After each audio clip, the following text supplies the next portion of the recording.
22 अक्टूबर 2012 को पेंसिल्वेनिया के king of Prussia में एक भीषण दोहरा हत्याकांड हुआ। 10 महीने की बच्ची सानवी वेन्ना और उसकी दादी सत्यवती वेन्ना अपने अपार्टमेंट परिसर में मृत पाई गईं। इस मामले में मुख्य संदिग्ध 26 वर्षीय सॉफ्टवेयर इंजीनियर और पीड़ितों के दोस्त रघुनंदन यंदामुरी थे। यंदामुरी, जो शादीशुदा था और उसका खुद का एक बच्चा था, ने हत्याओं को कबूल किया और 2014 में उसे मौत की सजा सुनाई गई। रघुनंदन यंदामुरी का जन्म और पालन पोषण भारत में हुआ था और वे सॉफ्टवेयर इंजीनियरिंग में करियर बनाने के लिए 2006 में संयुक्त राज्य अमेरिका चले गए।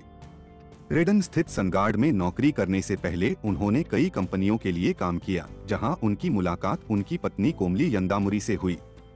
अदालत के दस्तावेजों के अनुसार यंदामुरी को वित्तीय परेशानी थी और उसने काफी मात्रा में कर्ज जमा कर लिया था। उन्होंने कुछ पैसे कमाने के प्रयास में एक स्वप्रकाशित पुस्तक ए लवर्स कॉल भी लिखी थी। यंदामुरी फिरौती के लिए एक बच्चे के अपहरण के विचार से भी ग्रस्त था, जिसके बारे में उसने अपनी पत्नी और दोस्तों के साथ चर्चा की थी।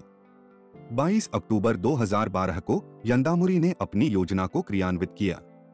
वह रसोई के चाकू और नकली बंदूक से लैस होकर वेन्ना परिवार के अपार्टमेंट परिसर में गया।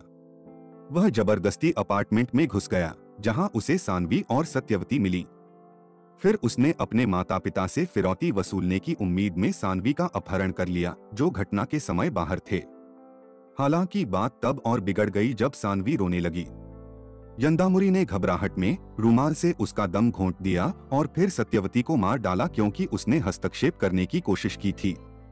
उसने घटनास्थल से भागने से पहले सानवी के शव को अपार्टमेंट परिसर के तहखाने में फेंक दिया। यंदामुरी की योजना विफल हो गई थी और उसने फिरौती के नोट और नकली बंदूक सहित सबूतों को पीछे छोड़ दिया था। उसे जल्द ही पुलिस ने पकड़ लिया और हत्याओं का आरोप लगाया। अपने परीक्षण के दौरान यंदामुरी ने शुरू में दावा किया कि वह दोषी नहीं था, लेकिन बाद में उसने पैरोल की संभावना के बिना उम्र कैद की सजा के बदले में अपनी याचिका को दोषी में बदल दिया। हालांकि जूरी ने उन्हें फर्स्ट डिग्री मर्डर का दोषी पाया और उन्हें मौत की सजा सुनाई। सानवी वेन्ना और सत्यवती वेन्ना की हत्या हिंसा का एक मूर्खतापूर्ण और दुखद कृत्य था। रघुनंदन यंदामुरी के कार्यों ने न केवल 2 निर्दोष लोगों की जान ली, बल्कि एक पूरे समुदाय को भी आघात पहुंचाया। हालांकि उन्हें सजा और मौत की सजा के साथ न्याय दिया गया था, लेकिन इस भयानक अपराध के घाव कभी भी पूरी तरह से ठीक नहीं होंगे।